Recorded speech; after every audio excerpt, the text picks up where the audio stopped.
All right, good evening, everybody. Welcome to Football Unfiltered episode tonight. Last week we took a little day off because of Easter. So how was everybody Easter? Ali, how was your Easter last week?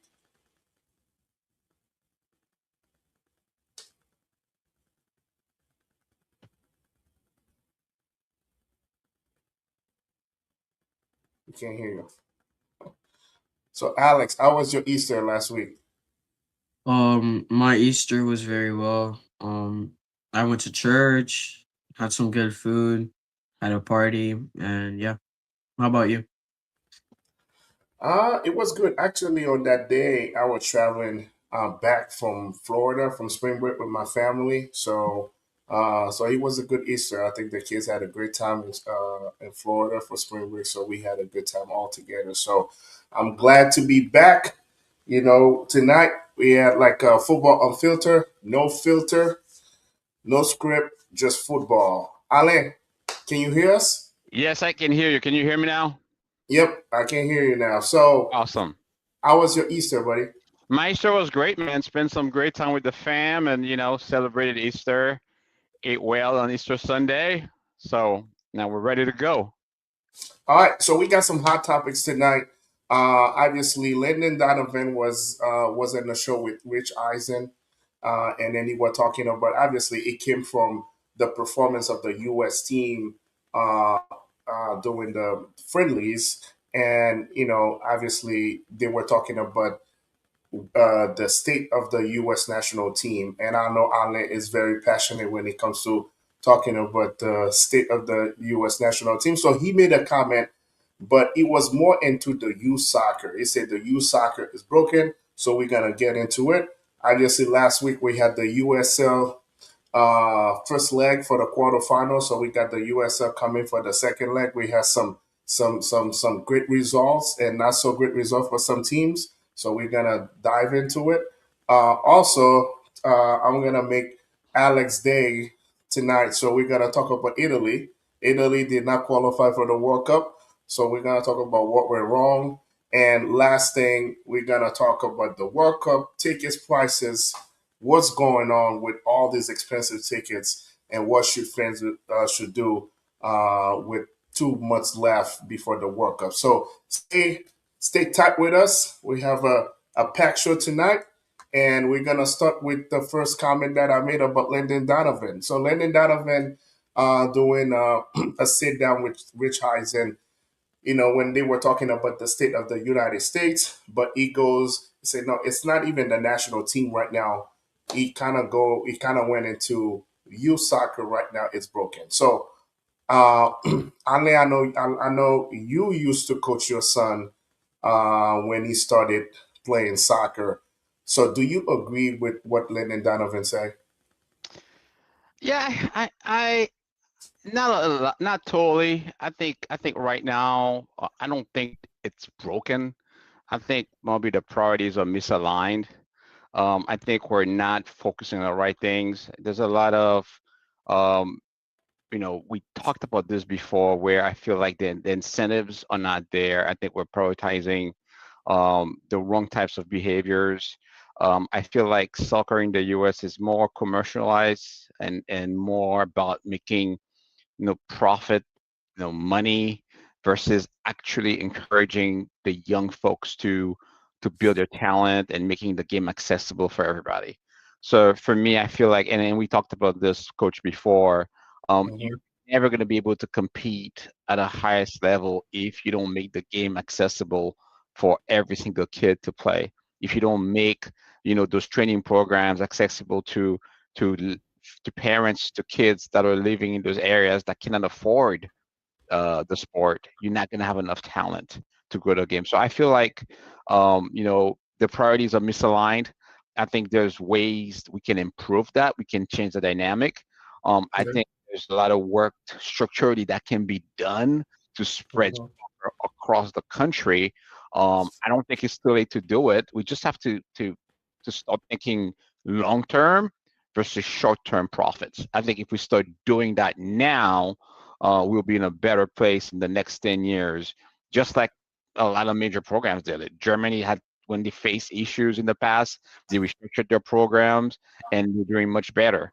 And we've seen teams do that over and over and over, and they're successful. So the U.S. should be able to do it if they want to have results and remain competitive at an international level.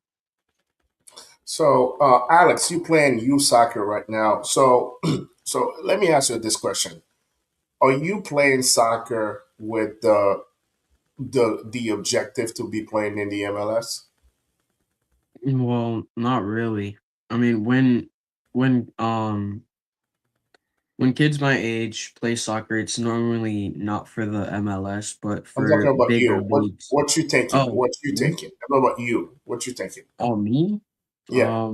I think I don't think it's to play in the MLS. It's more like I guess if that's how it would start, but the big objective isn't the MLS. I think the bigger picture is Europe, because the way the MLS is like it's not the biggest right now. So I think that that's not really the objective. I think it's really more into European football. That's why many people move to Europe and pursue over there. But I think that it's not really the MLS that's the big picture for me or any other young players. Why not? Because the Well, I MLS is think the professional. The MLS is the professional league in the U.S. By the way, we had a fan from Brazil, Lucio. He said, "Hello, I'm from Brazil. Hey, welcome to the show, Lucio." Hey, Lucio. I thought that was Lucio, the Brazilian player. You think Yeah, that's that's him? what I thought at first, but hey, it's Maybe we're global, coach. I don't know. So, yeah, so kind of go back to what Alex was saying, right? So when you think about it, every kid that plays baseball, whether or not they make it professional, the first thing they say is, I want to go and play in MLB, right? And any kids that play basketball, they play basketball with the intent of playing in the NBA. Same thing with the NFL. Everybody plays with the intent to go to the NFL. So I think that's the big disconnect that we have in soccer. I think a lot of kids play soccer here because either their parents want them to play soccer or it's a way for them to be active. So my thing is, if you're not playing with the intent to go professional, that's a big disconnect here. So that's why you see at a young age, the kids are burnt out. They don't want to play anymore. And I think the reason is there's no connection between the MLS and every other league that we have. So when you're looking at soccer in the United States, it's very structured. We have different level. We have so many leagues. We have youth. We have ISL from Indiana. We have all these leagues that we play. Then we have high school. We have college. We have MLS Next. We have USL. We have all these leagues that we have in the US, but there's no connection with the MLS. So the MLS scouts are not looking at the next kid in high school to look for their players. And then if you're waiting when you're in college to play, and that's where we have the MLS draft. So you think about it, you go to college, you play for 3 years, so by the time you're done playing in college, you're 21, 22, 23 years old. So by the time it's too late in soccer and professional, I mean, a lot of those professional are 15, 16 years old. So I think that they have to rethink the whole process on youth soccer with the development to go to the MLS. At the end of the day, I know what you hear, Alex, but the professional league in the United States, that's what we have. So the objective is to go to the MLS. Now, if from the MLS you can go play in Europe, that's what it is. Every other country, you see all these kids, they go from, if you look at Brazil, they go and play in the youth junior team of some teams, and then they get scouted by European team, and then they go to Europe.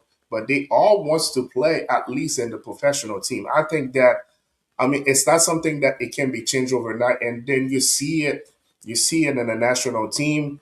Everybody got different objective. It's a melting pot you put together to try to play under one objective, and that's what you see with soccer in the U.S. So, and it comes down to national team one coach to try to make miracle with all these different personalities and different ways of playing the game, and then you try to do it in 2 or 3 years, it doesn't work.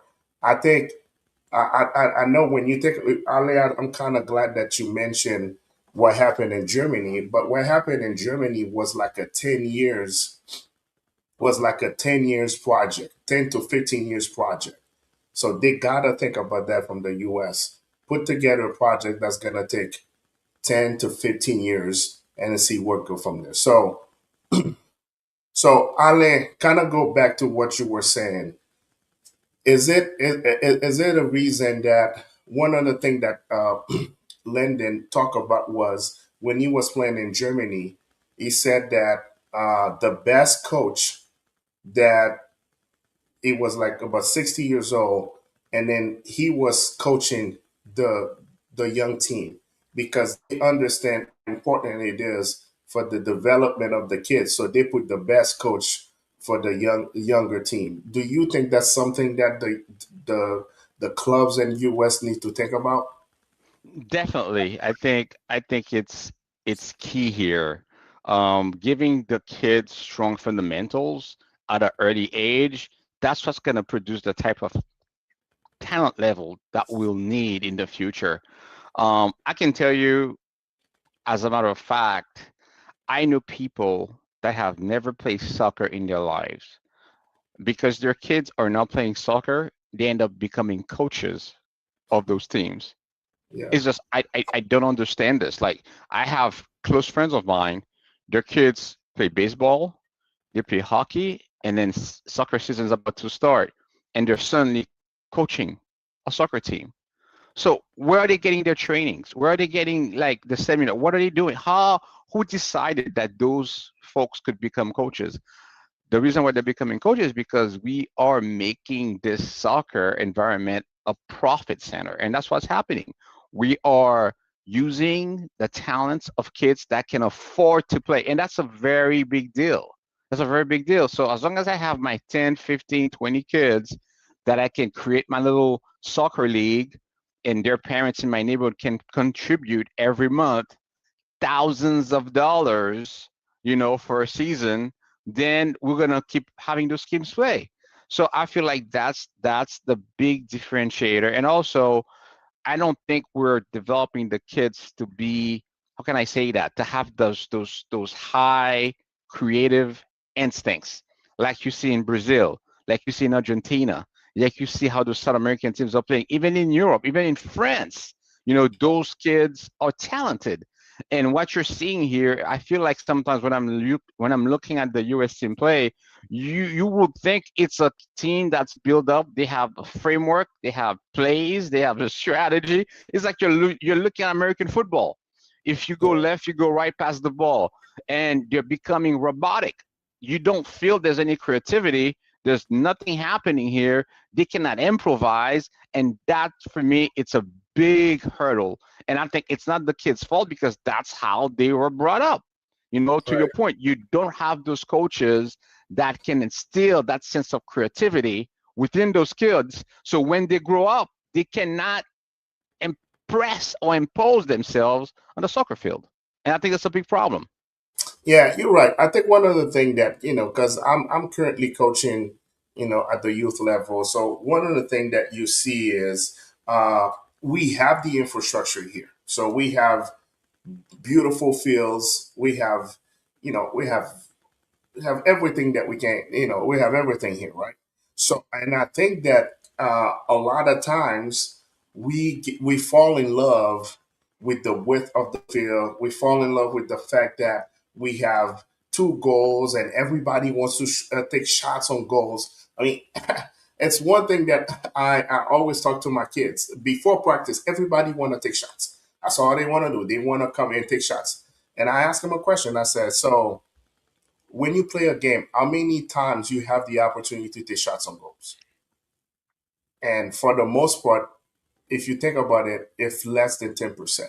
So, what are the things that you do most when you play? You touch the ball all the time. So, why don't you touch the ball all the time before you start taking shots? Yes, we're gonna have drills. We're gonna put stuff together. You know, after practice, you want to take shots. You want to perfect your shots. Yeah, there's so many things you can do to do it. But you try to be able to work in tight spaces. I think that's one thing that is we a little bit behind. Technically, we're behind because we want the space in order to score. Where you see the European guys, the Brazilian, the French guys, they don't need a lot of space. All they need is one, so because they're so used to play in tight spaces, that's how they play. You know, they do a lot of futsal at a young age. Everything is small field. So they know how to do in tight spaces. So when they get the ball in the tight spaces, they don't panic.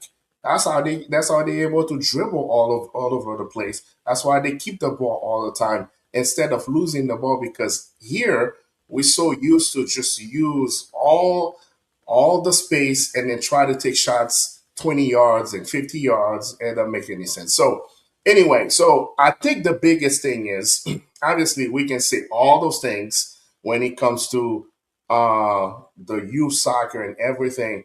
We're gonna find out in 2 months how the US gonna fare in the World Cup, right? So I think it's still the jury is still out. We need to see what how the team's gonna perform, and hopefully the team perform really well. And if not, they need to learn from it and start building from the youth level and see what we can do going forward. So great conversation. So anybody wanna kind of put a poll? We gotta put a poll together. It's the youth soccer. Is youth soccer is broken in the U.S. And I know we haven't dived into the pay to play formula, but I think that's a conversation for another time, since we have other topics that we want to cover as well. So, a couple things. Last week, we had the first leg of the quarterfinal for the Champions League. Uh, we had some interesting results. Bayern beat Real Madrid 2-1. Barcelona lost at home against Atletico Madrid 2-0. Uh, and also Liverpool lost to PSG 2-0. So I'm gonna start with you, Alain. Is Real Madrid in trouble? Yes. Yes, Real Madrid is in trouble. I know I watched the game, the entire game. Yes, there was a lot of opportunities where they could have scored, but at the end of the day, they didn't score. And that's a problem. You didn't score. You can blame that. Well, you know what? You were unlucky. The goalie, the Bayern goalie, was amazing. I get this, but at the end of the day, you have Vinicius, you have Mbappe, you have Bellingham, you have all those players that you're supposed to. You have a star team. You're supposed to beat Bayern Munich. I mean, there was no way. They did a great job. Dominating, passing the ball, did what they were supposed to do, but they still couldn't find, the net. So I feel like Bayern has a slight edge over Real Madrid. I think if Bayern stays calm, they play their game, they should be able to beat Real Madrid. Real Madrid will have to strengthen their defense. There were a lot of missed opportunities also by Bayern. It could have been a dirty game. It could have been easily 4-1, right? It could have been easily 4-1. And I feel like they're struggling in the back end. I don't understand what's going on in the back end. Their defense is struggling. Um, Mbappe is going to do what Mbappe is going to do. With the right opportunities, he will score, but he cannot save Real Madrid if the back end is not solid. So I'm worried about Real Madrid. I feel like they're in trouble. And if they cannot solidify their back end, they will lose against Bayern this week. So, Alex, I want you to look at it objectively. I know you're a Real Madrid fan. So now, with this situation, who do you trust more? Bayern at home with the lead or Real Madrid in a knockouts? Who do you trust more? It's just Bayern more, You trust honestly. Bayern more? Is that what you say? Yeah, I do. 'Cause honestly, I do understand that both teams played very well. Real Madrid had many shots, but Bayern are a very good team. And I think for them to win away from home is um is a good thing because it proves that they don't need that home environment to win. And so now when they do have the home environment, I think they can bully Real Madrid. But Real Madrid, we've seen it before. They've come back. It's only a one goal deficit, but at the same time, Bayern top players, Olise, Luis Diaz, Kane, solid front three. So I have to say Bayern is the one that has my trust for this game. All right, let's flip it to Real Madrid rival. Uh, it's a Spanish quarterfinal. Atletico Madrid versus Barcelona. So Ale, I'm gonna talk to you first. I'm gonna say something and then you're gonna finish it. Barca must score early. If Atleti score first, it's over. Do you agree? Yes or no? Yes. Alex? No. No. So you No. think you think if Barca don't score early and Atletico score first, you think Barca can come back? Yeah. Honestly. Okay. I Hey, why think don't you elaborate on that, please? I think the thing is that we're underestimating what Barca can do because obviously we've seen Barca 4-2 against Atletico Madrid multiple times. They've been beating Atletico Madrid. I mean, I don't think this one game really defines what they have. I think that I think the next game is going to be very Barca sided because I feel like I feel like Barca were a little off this game, but I think that we've seen many times Atletico go up 4-0 and well, not 4-0, but they'll be up by a lot.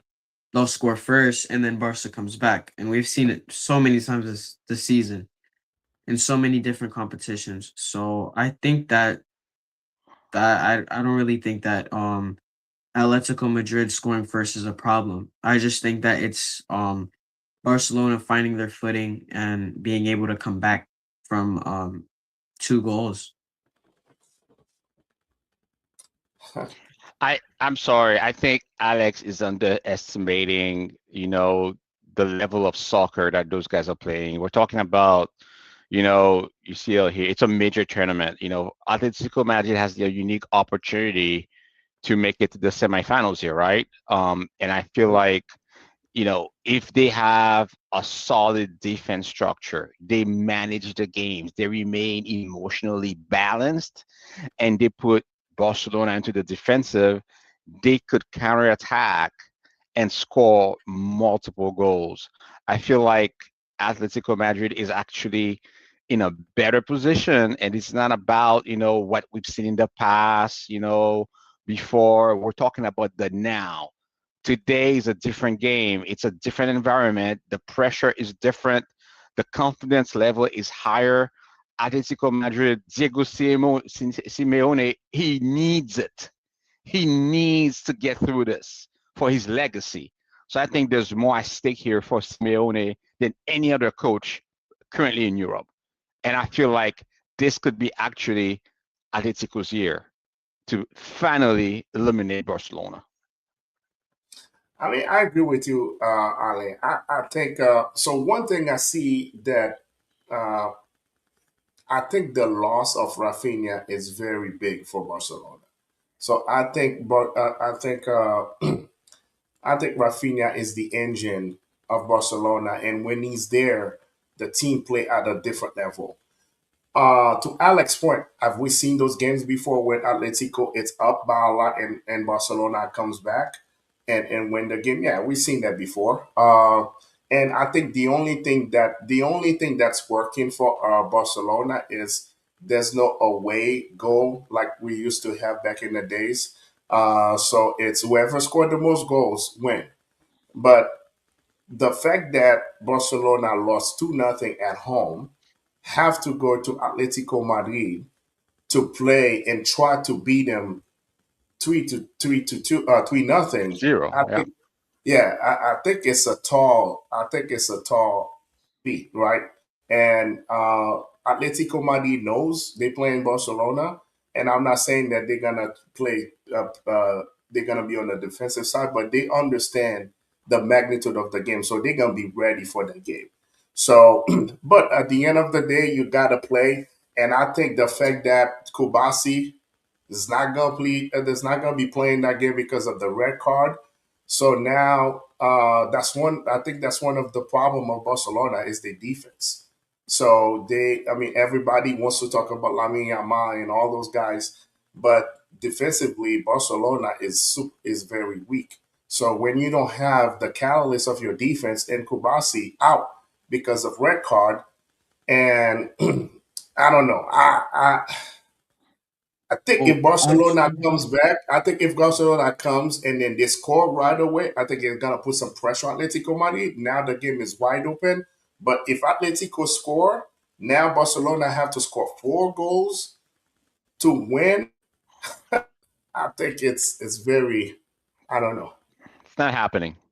well, actually, I I think Barcelona's gonna win because I mean, even when you look at the stats, Barcelona has a 53% chance of winning, and Atletico Madrid only has a 25% chance of winning. I mean, when you really add up all this together, I think it's gonna be Barcelona 3-0.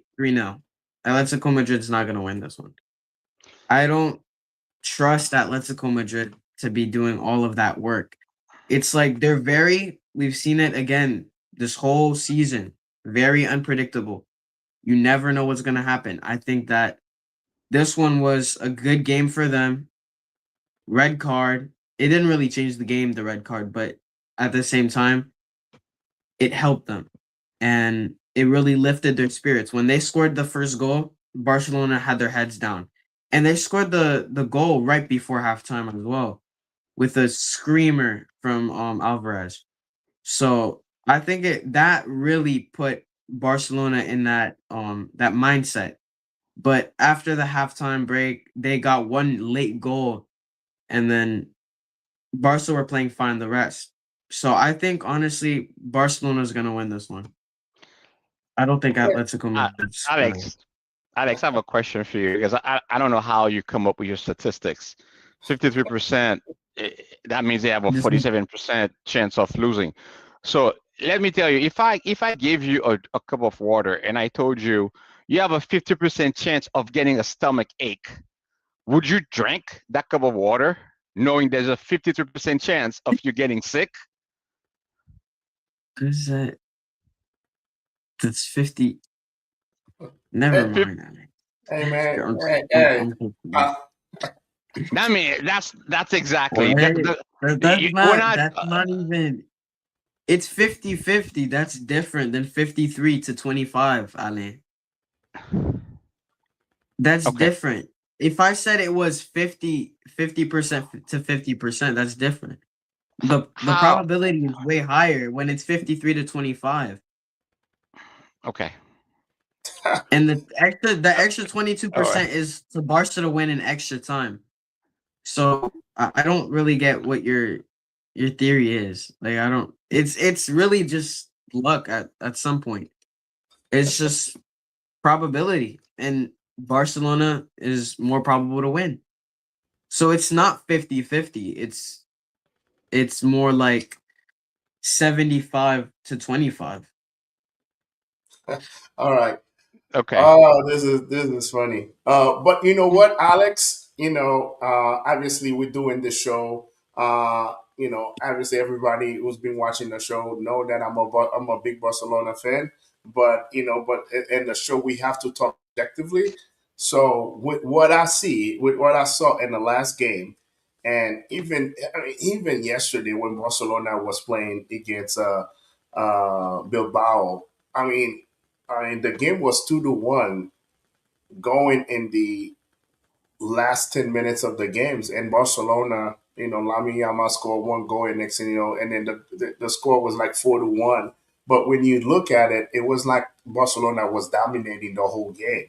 It just happened they have those two goals at the last minute of the game, so they score. So anyway, I mean, I think Atletico Madrid they have players as well too. They have some good players too. So I mean, as a Barcelona fan, I would love to see Barcelona get by and win, but it's gonna be tough. We haven't seen it yet since when they beat PSG a long time ago. When they used to have Neymar, Messi, and Suarez. That was back in the days in 20.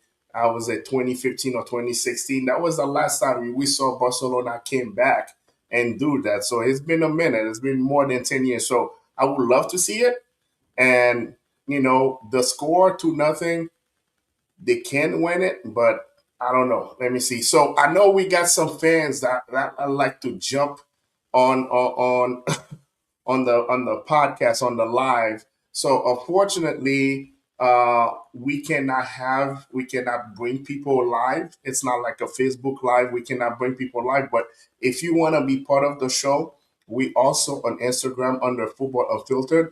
Please send us a message. Tell us whether or not you want to be on the show, so we can have you as a guest. We love to have our fans to be part of our, as a guest so they can talk. But right now, it's not like your typical live when people can jump in and then we can see the comments. Please keep those comments coming, but we can just bring people in doing this live. So yeah, follow us on Instagram. It's Football Unfiltered, and then send us a message. Or when we when we post the video on YouTube, comment so we can get a hold of you and see how we can put you on the next on the next podcast. So before we switch up, before we leave the Champions League, we have one last game we want to talk about.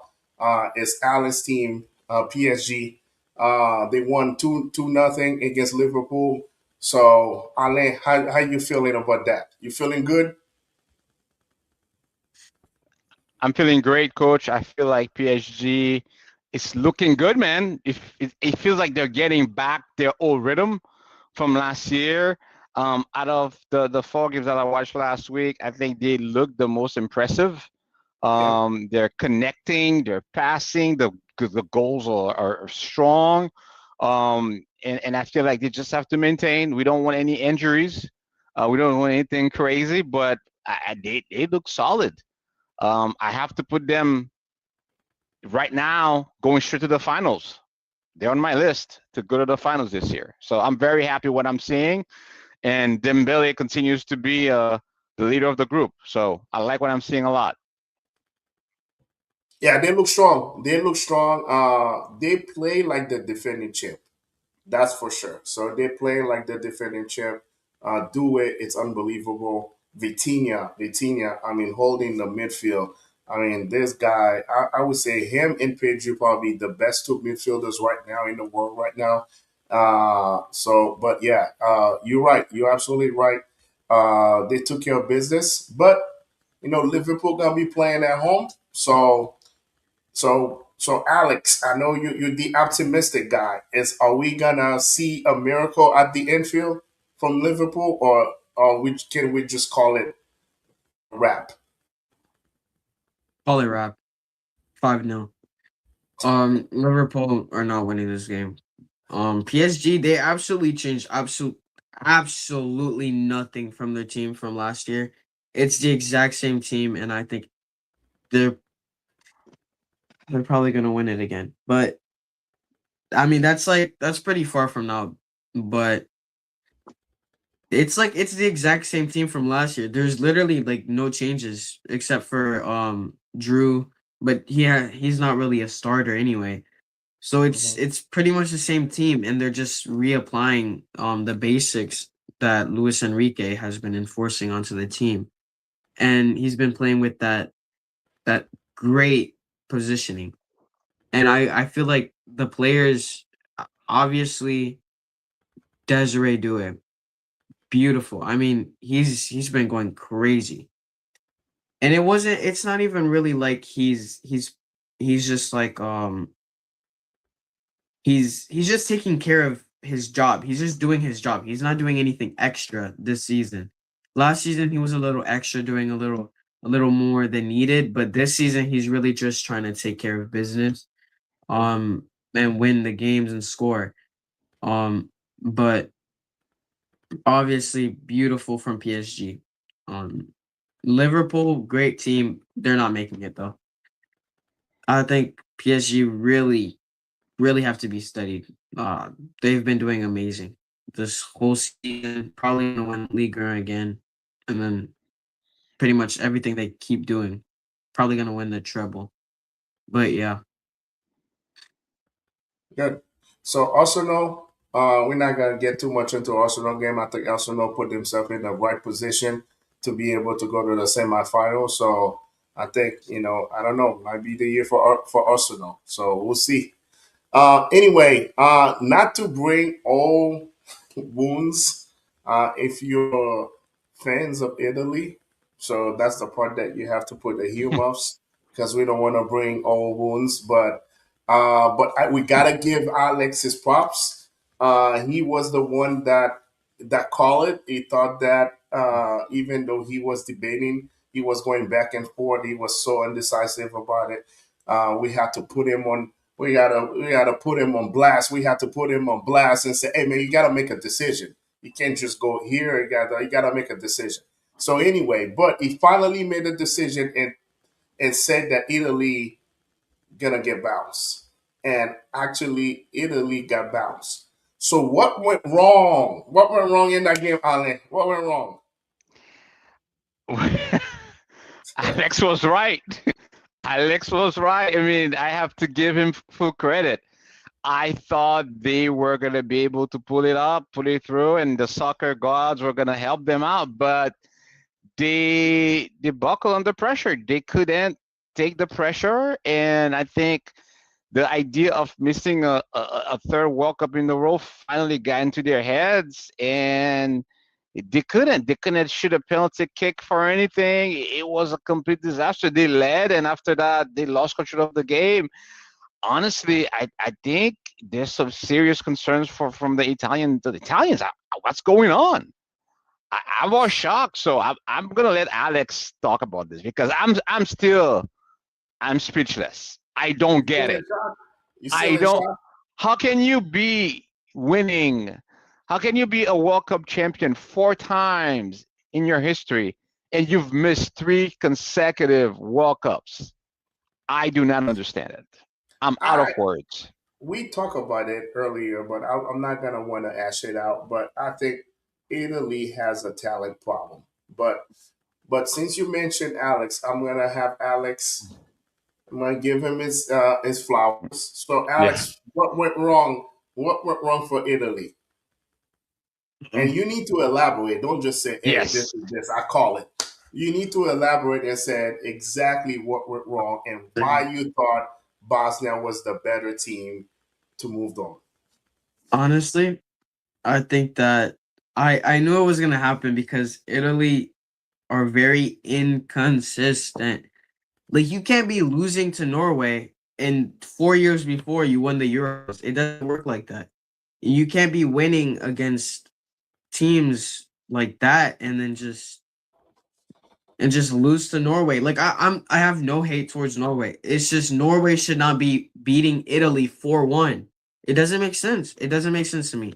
And when I was looking at that Bosnia team, they have the team. They are very good. I mean, they're very good. You have to admit. It's not even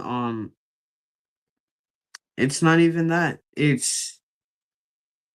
I'm just very shocked because like I knew it was gonna happen, but I don't even know. I knew Italy were just gonna choke narrowly, narrowly just choke. They lost on pens with one of the best goalkeepers in the world. I Didn't even make a save. Did he make a save? I no don't think he made a save. Yeah. So no yeah, he because the final score was 4-1. Didn't even make a save. yeah. And Italy, It's yeah, it's very sad. It's I very think Ale, sad. you're right. I think that when Italy had an opportunity to go up and then they lost and then they missed that goal, and I think that took all the air out of the team. And you absolutely right. I think the pressure got to him, and I think that when the game got when the game was tied, they sense it. They say, "Oh my goodness! All right, this is the third World Cup that we're gonna miss in a row," and I think the pressure got to them. And then you saw it in the PKs. You could Mhm. tell that those guys they have no business. They didn't want any part of it. They just want to kick it and want to get lucky. They didn't want any part of it. You could tell that they were defeated before they step in and took the first PK. So that's too bad uh, because all the histories with Italy, like you guys mentioned, winning the World Cup for 4 times and not be able to you know, to go to the World Cup for the last for 3 consecutive years, that says a lot about uh, Italian soccer in general. But the good news is we got team like Congo that's gonna be back in the World Cup after 52 years. We got country like Haiti is gonna be back in the World Cup after 52 years. So it's okay. Italy is not in the World Cup, so kind of make room for countries like Congo and Haiti to be back in the World Cup. So, uh, but anyway, since we are on the topic of the World Cup, so the big topic right now is the ticket prices. So, Ale, have you got your tickets here for the World Cup? No, I haven't, man. I'm waiting for you to buy me a few tickets, bro. I'm your boy. What are you waiting on, man? I need a few tickets. I want to go to that Haiti Brazil game. Can you hook me up? Hey, and we all want to go to the World Cup, man. And we like to take a lot of fans with us to the World Cup. But man, those tickets are ridiculous. So, what fans should do, man? I think it's a crisis. I think it's unfortunate that we are in a situation where they are more concerned about commercializing the game versus creating this World Cup experience for the everyday fan. Yeah, Because the everyday fan is the one that keeps the game alive. We're the ones watching the games, talking about the games, having podcasts, buying the jerseys, and we're the ones who's been keeping the sport alive. And I felt like FIFA has lost that kind of value because all they can think about now is how can we use corporations and profits to to maximize income pretty much from everybody. So I feel yeah. like it's more about a revenue model. It's about competing with the NFL, competing with the NBA, competing with a major concert. I think that's how they're turning this into. And I feel like that could hurt the game Yeah. because if the average fan cannot go to those games and cannot enjoy the World Cup, you could start seeing an impact in the long run. No, I And agree with I'm you. worried about that. Yeah, the World Cup is a world celebration. I mean, that's Yeah. why the World Cup is the most viewed uh, sport event in the world, and then the Olympics come after that. So, and then you want to create that welcoming atmosphere when people can come in from different walks of life and then they can enjoy the game. So it's unfortunate that there's a group of people that we try to price out, not we, but Yeah. FIFA tried to price out at the World Cup, like you said, which they are the average fans. They are the people that save their money and then they get to watch the country.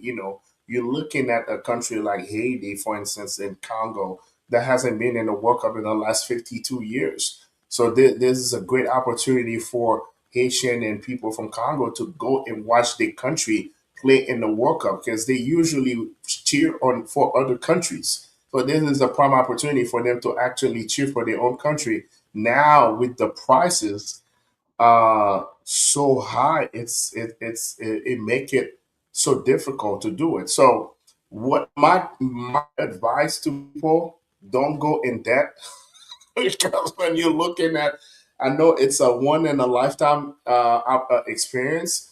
I mean, but when you think about it, I think you're better off buying a 4K TV for that price, and then put Mm. it, and then have your own parties with your friends, and then you can invite your friends to come over to your house and have watch parties and watch the World Cup like that. But the ticket to go to the game, that's one thing. I mean, I'm hearing that in Boston, in Gillette Stadium, they are charging people like, $75 for parking. $75 for parking. So you think about the tickets to go to the game, plus, if I'm looking at myself, I'm from Indiana. I live in Indiana, so I don't have like every games, every venue, I have to travel there. Like they're not at driving distance. I think the closest place to me is Kansas City. It's about 8 hour drive. So everything I have to fly somewhere. So you think about that. Hotel's gonna be ridiculous, right? And if you try to do Airbnb, that's also gonna be super expensive. Plus, you know, probably eating at the restaurant. I think the whole experience. I mean, if you're ready to spend 20 to 15, 10 to 15 grand, 10 to 15 grand, that's probably what it's gonna cost you, for one game. I mean, you think about the last World Cup in Qatar.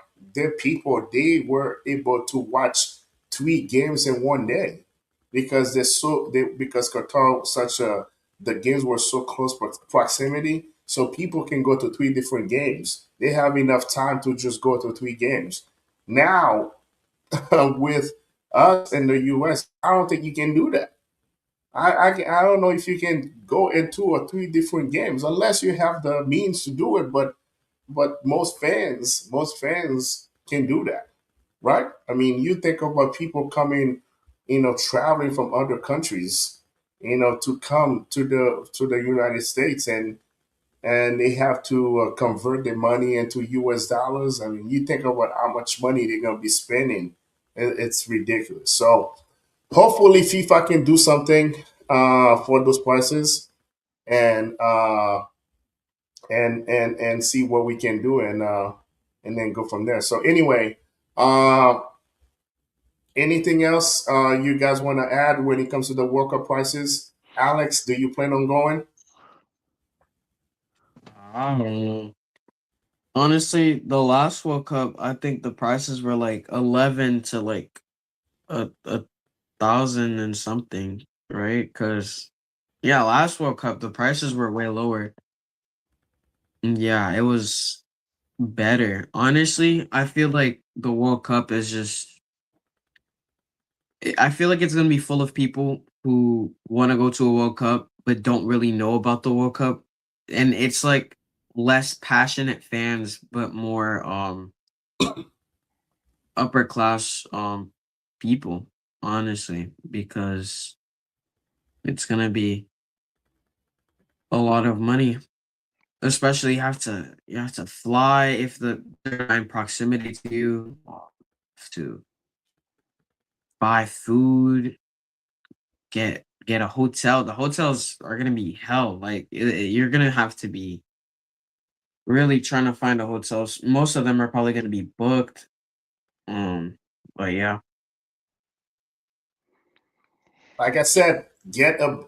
I'm not trying to advertise for any electronic place, but I think you better off get a nice big screen, invite your friends, have some barbecue. The good thing is in the summer, have some barbecue, have people over, and have some watch party, and have a great time with your friends. I'm still hopeful, coach. I still think that something's going to happen where they're going to cut the prices. I mean, I don't see how you're gonna have like stadiums being filled out at those prices. Yeah. I know we're a month or two away from the World Cup. There has to be some changes. All those stadiums are not gonna be filled. I mean, you think people are gonna pay $10,000, $1,500, $2,000 for one ticket? I mean, to fill out an entire stadium. Even the NFL tickets are not that expensive. Yeah, for the Super Bowl, yes, but we're talking about Super Bowl prices. Some of those games, Yeah. not even the finals. This is crazy. I don't Yeah. understand it. Yeah. No, I agree with you. So anyway, final whistle. Al, you got the mic. Yep, I mean, great show, guys. Again, we are grateful to have you guys. I saw we had a lot of participation today. A lot of comments were made. We love to see you guys joining the show, participating, throwing comments out there. That gives us a reason to continue to do what we're doing. So, next week we're gonna be there again to go over what's gonna happen this week. So please tune. Come back to us next Sunday. We'll be analyzing, asking Alex to see if Alex is correct with his predictions. I have a feeling that he's going to be wrong this week, but I don't know. I'm kind of worried. But I got to give him his props, but he's been doing great. So great job, Alex. So that's what Football Unfiltered is. It's about us guys coming in, talking about it. One thing I'm going to say is if you want to purchase some of those shirts that we have, Football Unfiltered, you see coaches wearing those high, please go to our store online and make those purchases. Coach, what's the website for our viewers to get those shirts for the Yeah. World Cup? So the website is www.fitthatcommunity.com, and we have a tab called 2026 World Cup Edition. And once you go to that page, you will see the hat that I'm wearing and the shirt that Ale and I are wearing for right now. So yeah, so that would be a nice shirt to be rocking, or nice hat to be rocking when you doing the World Cup, when you watch the game. And you know what? If you want to be a guest, that would be another way that you can be rocking the hat as one of our guests. And yes, we love those comments. Please have those comments, and if you're interested in be one of our guests, please send us DM us at Football Unfiltered on Instagram. Get a hold of us, and hopefully we can bring you in as a guest. So, Alex, any final prediction? All right. PSG blowing out Liverpool. Barca comeback. Real Madrid comeback. Also, And no. then Arsenal, I don't really care about Arsenal. They got a lucky goal by Kai Havertz. Who really cares about Arsenal? All right. All right. I think this is it for us tonight. Thank you for watching us, and please drop a comment and let us know also about your prediction, who you think is gonna be winning. So can't wait to be talking about it next Sunday. So until then, see you guys.